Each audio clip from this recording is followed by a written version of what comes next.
All right. Hello, welcome. Ooh, we're live. LinkedIn Live. Welcome to another week of Financial Clarity Live. I want to welcome my guest, Phil Matthey, business partner at Sustain CFO, and Michael Oberther with ArcLedge.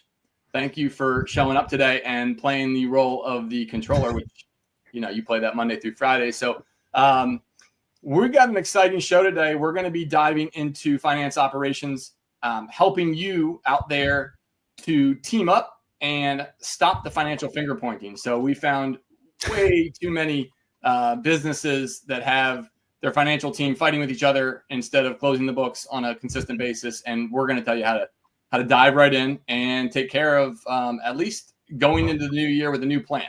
But before we do that, we want to have a little fun. So we're framing this as a virtual meetup at a digital bar somewhere in the world. And let's see what our archetypes are interested in at the bar. So I'm going to turn to our first guest, Mike.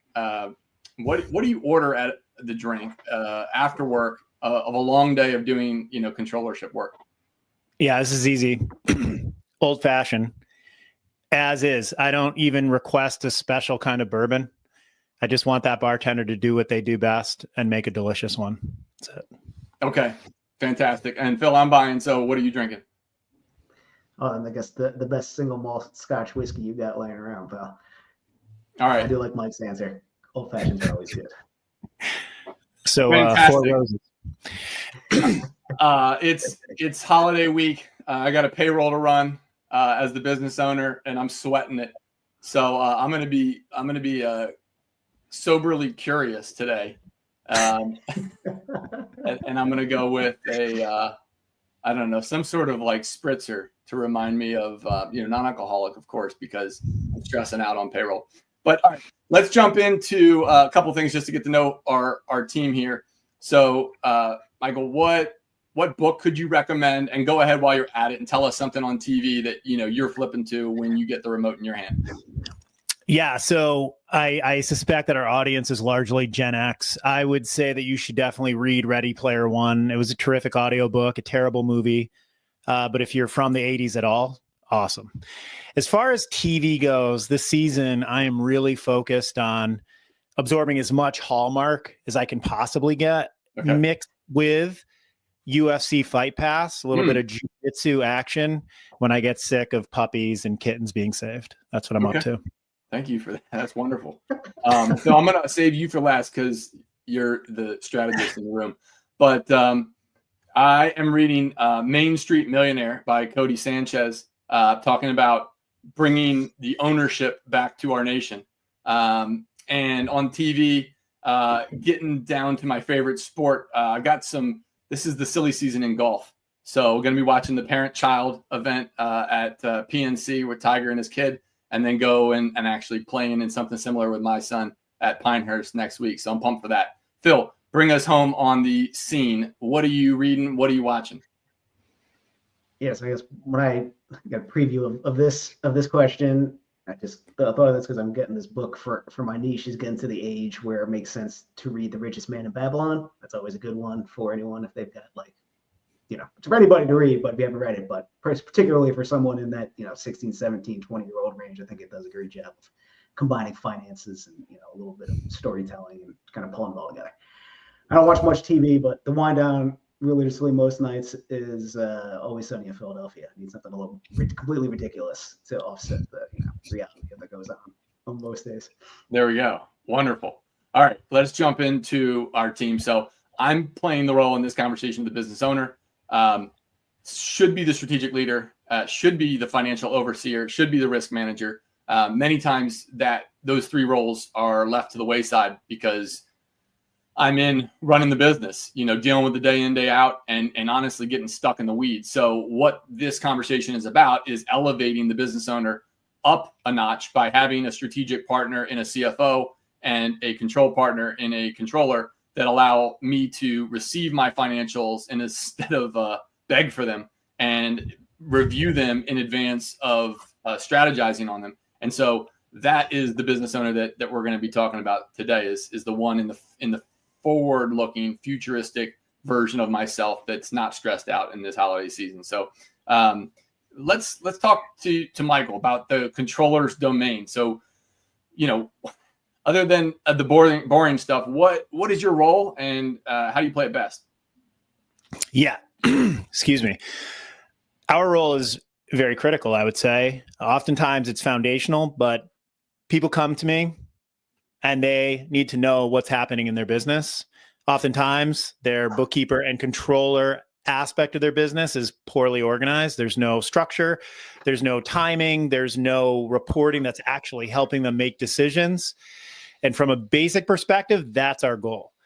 And I say basic because as businesses grow and become more complicated, that structure and that timing and that calendar of events grows more complicated with it.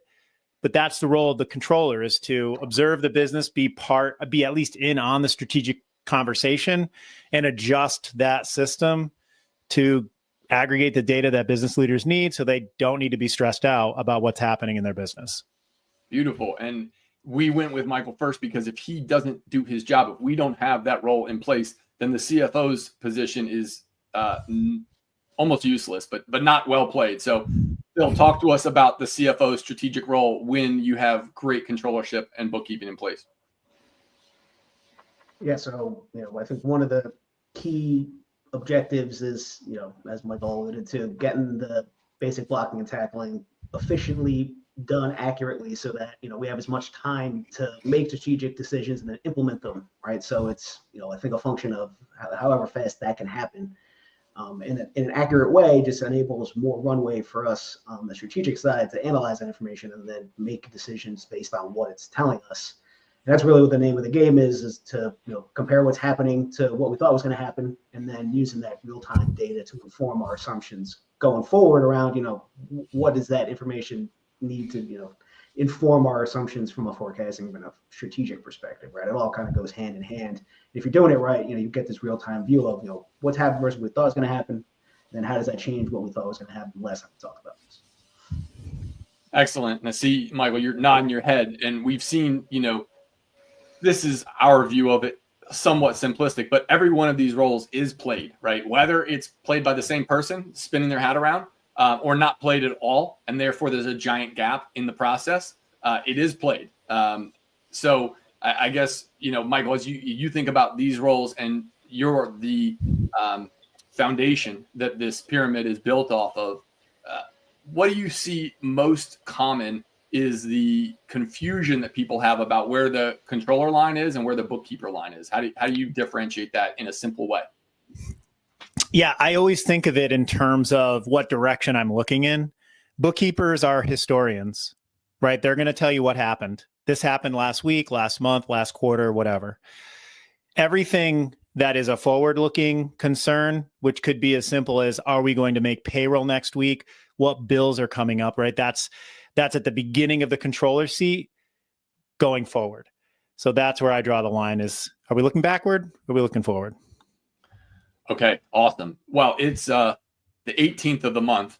So if we were in our live situation, we'd probably be at the point now where we close the books and we're looking forward. So let's talk about the process, and we'll start at the beginning of the month. So let's just pretend that it's December 1st. And Phil, you wanted us to look at it in this view with this month end close process and kind of looking at it from a whole perspective, I guess,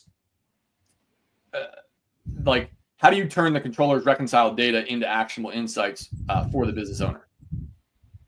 Well, I think, you alluded to, that's why this is first, is because this process needs to happen, be complete before you can do any of that stuff, right? You need to close the books, know what's done, have all of the dust settled. To Michael's point, then you can start looking at your open AR and AP and start having those strategic conversations. And, but this needs to happen before you can do anything else really from, finalizing that source of truth.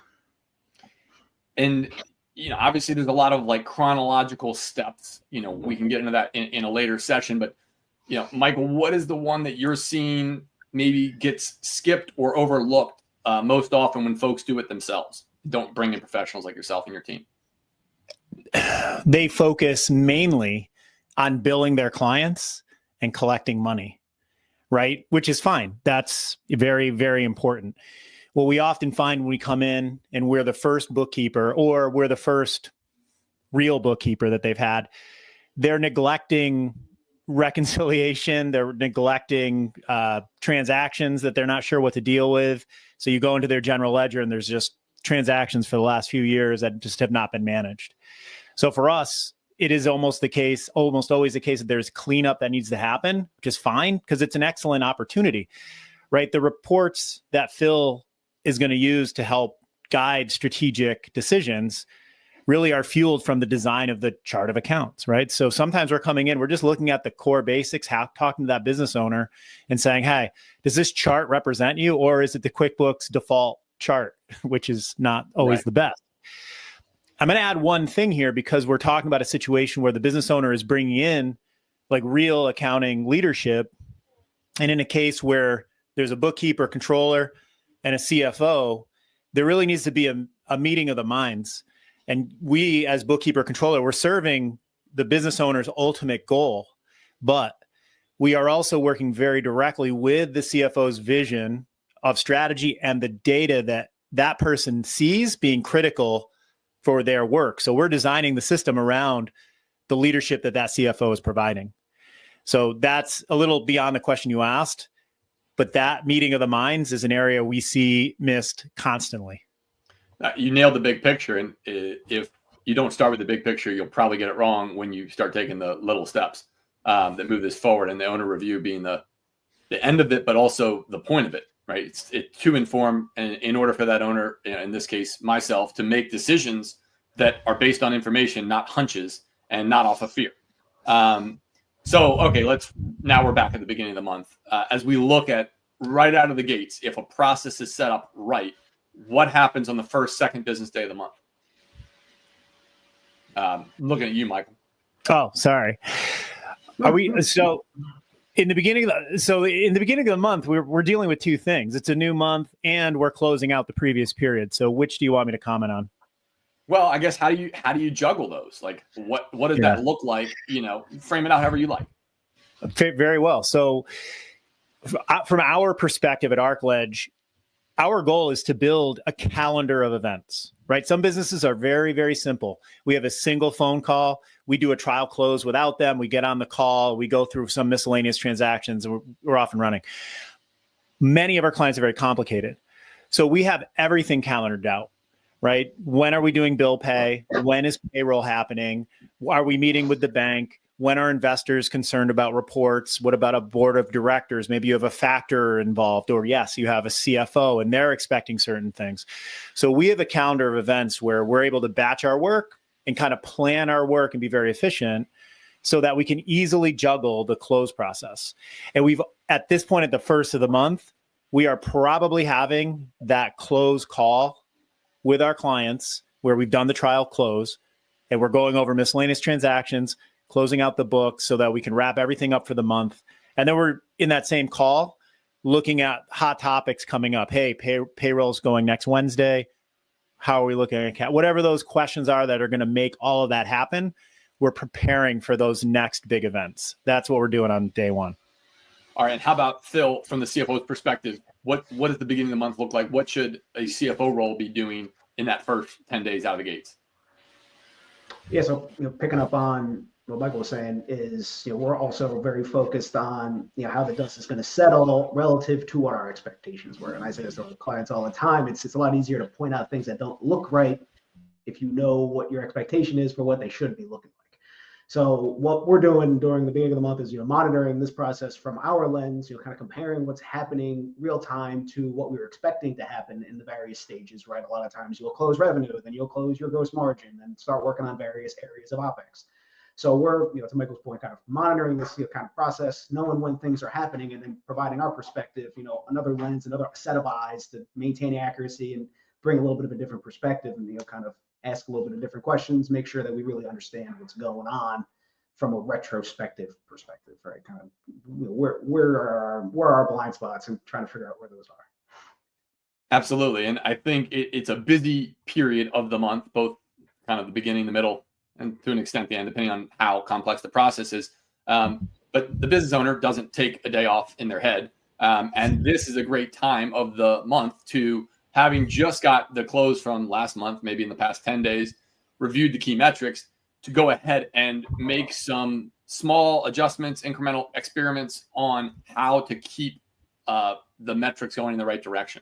So I think from the business owner's perspective, that dashboard and having that in one place that they can go and try to move the needle for the first 2-3 weeks of the month while these other block and tackle components are delivered and the reporting comes out the other side, that's really important. So mid-month activities, we don't have to differentiate this too much from the beginning to the end, but I guess if there's one thing, Michael, looking at you, that mid-month needs to go right. It's got to go right in order for the month to overall be a win. What is that from the controller perspective? I mean, mid-month it's client billing and it's bill pay, right? And it's tracking, really, it's leading into cash flow management at that point. What invoices, what was our billing? Who's going to pay? Who's not going to pay? What's our AR look like? And, what bills do we need to pay? How are we looking on cash right now? And then maybe if we have to juggle who we're paying and when based on cash that's available, right? So it's really always that razor's edge balance. That's what the mid-month is really focused on for a lot of our clients. Thank you for the honesty, right? That's a real conversation. Just if you're out there and you're a vendor and you're wondering why you don't get paid, it's because somebody made a decision not to pay you yet. They'll probably will pay you. It's their intentions. That's why they signed a contract. But if you didn't notice, everybody is on some form of credit. That's kind of how the world goes around. So, Phil, speaking of that, and then kind of pulling up to a higher level of the investor relations preparation, let's pretend that this is a month where we have a board meeting. Let's say we got to nail this because it's on the 23rd and the next day is Christmas Eve. What are you doing in the middle of the month to make sure that board meeting goes right and the investor relations component is covered? Yeah, even more broadly speaking, right? It's this concept that, right, working with the owner and the controllership to communicate what's happened to the various stakeholders in the business so that they understand, right? Deriving that level of ownership and, making sure everyone's on the same page. So we're communicating, that information. And then at the same time, getting that team together to recast the forecast, discuss what comes out of, that information that we gleaned, right? So we do the first part of the month, right? That sets us up for this conversation. And if we're in that process month in and month out, then whether there's a board meeting or whatever it is in any given month, it's not some fire drill that we have to do anything special to prepare for, but we're always in a rhythm where we've got the necessary reporting, we've got whatever decks we need, get the team rallied around that information, and we're able to go in there, deliver a presentation to whoever the investor may be and knock it out of the park every time, because it's not a scramble every time something pops on the calendar, but it's just a function of the month in, month out, how we operate with our clients. I love that professional lens, right? If you're doing it right, you don't have to scramble the jets. It's just part of the process. And every request doesn't need to be a fire drill. So, all right. So these are just kind of some key deliverables at each stage. We'll pause it there for a second. But as we, look at, okay, what are some folks doing on this call? What are they looking for? Their team is pointing at each other. Their team is arguing. They are coming to their strategy meeting without the information in hand. Why is this happening? I guess, Phil, can you share an example of how communication breakdowns in a real client, but you don't have to mention their name, led to a missed opportunity, and then how was it resolved?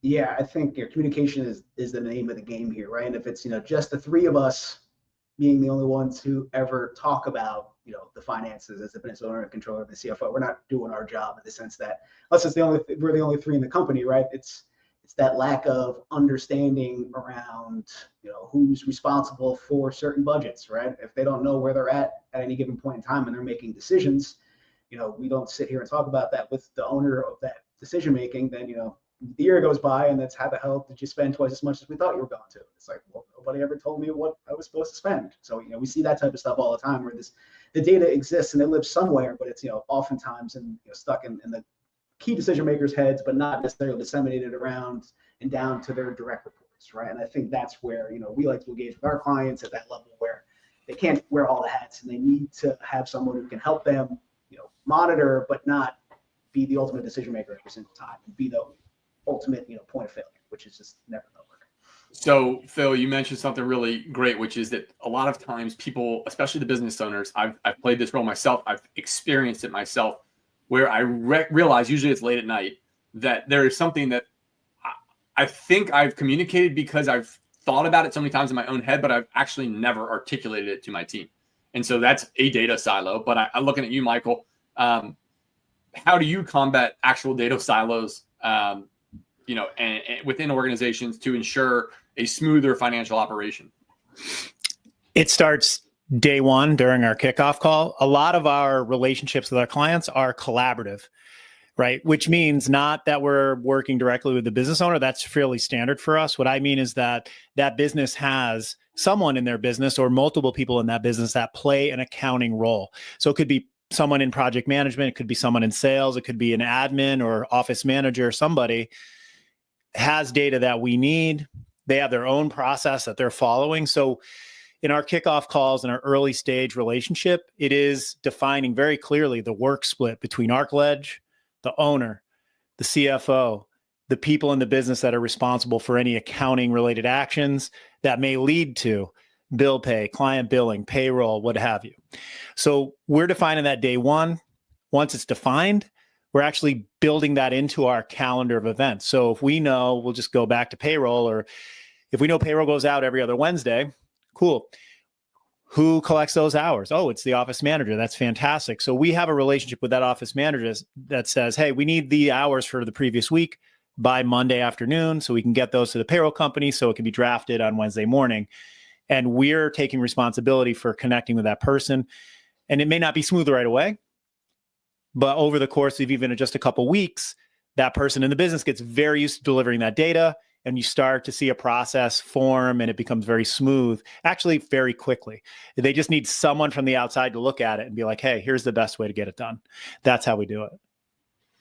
Great answer. And you kept it, focused. And this is the production line for those folks out there that are listening. They're like, oh, like each one of these is just a step, but it actually has to get done by the time it has to, because these hands, in order to hit a close of the 15th business day or 10th business day, you can't drop the ball a bunch of times. It's like a good basketball team or something like that. It's a lot of passing, and everybody's knowing where they're headed, and they have to be there in time, and it's just in time to a nature. But if not, then you get to this delayed reporting.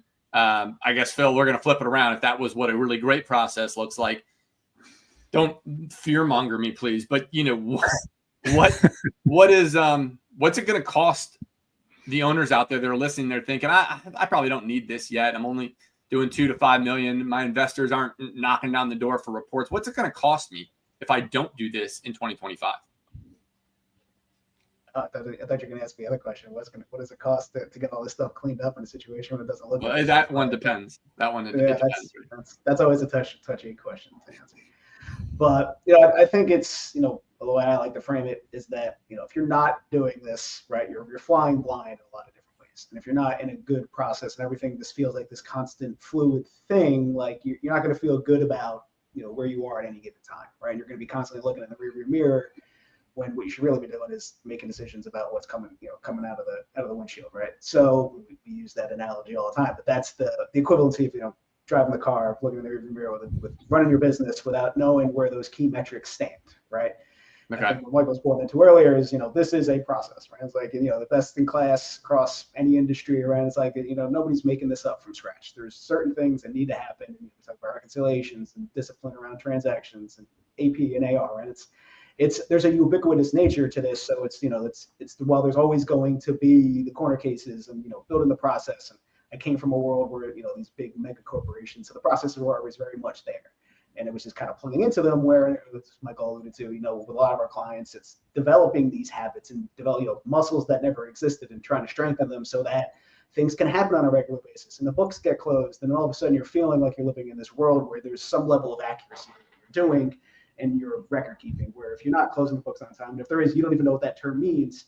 There's a good, we always got that feeling in the back of your head, like, is this right? You're kind of constantly questioning accuracy. And if you're in that world, then you're never going to be confident in the decisions you're making. All right. So I heard confidence. I heard clarity, and ultimately the ability to move forward, right? They say a lot of times in business, it's not so much the decisions that you make that are wrong. It's the ones that you don't make that will end up costing you, like, ultimately. So I think that's what this is all about. So we just talked about best practices, in juxtaposed against not great practices. I guess I want to get both of your takes. It's a big world and it's changing fast. Automation is coming. How do you view, Michael, automation? I guess we can use the term AI in this case. And how do you see that changing in 25? I'm not asking for any like genie predictions, but how do you see that changing, and how are you guys using automation currently? So that's a really good question. Let's address automation currently, because this is actually a current issue that is a big challenge for a lot of people. QuickBooks Online, Xero, NetSuite, whatever, they have many different apps you can connect to them for different reasons. And some of those apps have a great data feed and you have control over that data, and it's terrific. Others do not. There is no control, and it just pumps data into your general ledger, which creates a massive mess. The way that we work with it, especially if it's a new connection we're unfamiliar with, is actually to do a test run. A new app, we'll implement it, we'll set it up, we'll run a very limited amount of data, see how it comes out on the other end. If it's clean and good, great, we're good to go. We're going to run that. We're going to run that automation. If the client chooses to use an app that has dirty data, we will use a less automated step. We can export that data to a third party, manipulate the data, then get it into the general ledger, right? So we're very cautious, though we are very tech forward. We don't want to create hours of extra work because that just causes the client to have to pay money. As far as AI goes, it's already in the mix to a degree, but there is a lot of development that still needs to happen for it to be fully trustworthy. But I am constantly reached out to on LinkedIn by AI developers creating apps that are going to change my accounting life. It's coming. I don't know if it's coming in 25, but I would be shocked if we aren't fully or at least partially AI driven by 27. I know that's not quite the answer you asked. No, but I'm with you. You're either leaning in or you're going to get knocked out. We're leaning in, but we're no, I know you are. I'm saying Yeah. Our audience out there, and I would not suggest, if you don't know what all these terms mean, I wouldn't suggest you go build an AI agent and have it put all your stuff away. You'll learn what the problem is with that when you get to the IRS. But no, I really like the way that you frame that up. And if those folks out there are listening to this and going, we probably need somebody to evaluate our process on that, I guess, can you tell us a little bit more about that process within ArcLedge and what you guys do? Some folks maybe are not familiar. Just our general approach. General process. Like, what's it like to get onboarded? Yeah. So I'm your first point of contact. So if you're curious about our bookkeeping or literally any kind of bookkeeping related conversation, I have a conversation coming up with an attorney. He wants to know what the options are in terms of models in the world for bookkeeping. Cool. I'm happy to have that conversation. If you choose to work with us, day one, you're meeting with your team of 2 bookkeepers, right? These are the people that are going to onboard you. They are your lifeline support for all bookkeeper and controller related issues. Here at ArcLedge, we do hire mature accountants. So everyone's got a degree in accounting or finance. Our associates have at least 6 years. Our managers have at least 10. So they are awesome. They're also supported by maybe 65 other W-2 US-based accountants that are on our team. So we have a massive frame of reference. So no matter what you have coming down the pipe in your business, we have the knowledge and know-how to streamline that process and make it efficient. We're extremely flexible in the way that we work with our clients. So sometimes, I'll take you through the life cycle very quickly. Rudimentary reconciliation and close on a monthly basis. We grow all the way up to full controllership, but that business eventually hires a full-time controller, no problem. We'll onboard that controller. We'll get busted down to bookkeeper again. We'll maybe pay some bills, but our clients keep us on because we can jump right back into that full-time controller seat if that controller ever leaves. So that's the life cycle of our businesses. I love that you touched on that, which is the nature of fractional is not just that you're paying for on demand, it's that your scalability is on demand. And, we operate a similar model at Sustain CFO. Our onboarding starts with your financial North Star. We figure that out within 7 days. We build your first forecast within the first month. We iterate on that with the close process we've talked about, months 2, months 3. And by 90 days in, you have that financial clarity and confidence to move forward. Or we're not the team and, we're not going to charge you anymore to keep rocking and rolling. But this has been a really awesome conversation. we got some Q&A. We're not going to have time for it in the live session, so I'm going to follow up and do some of that in some posts. But I just want to thank our guest, Michael, and my partner, Phil, for jumping on, and make sure to connect with them on LinkedIn. We got a newsletter coming out, Finance in 5, in the new year, and we've got a new full season of topics and live guests. So for everyone out there listening, thank you for joining us at Financial Clarity Live. And we're going to see you in the new year on Wednesdays around 3. So thanks so much, Michael, Phil. Thank you for joining, and we'll see you next time. Thanks, guys. Thanks, guys.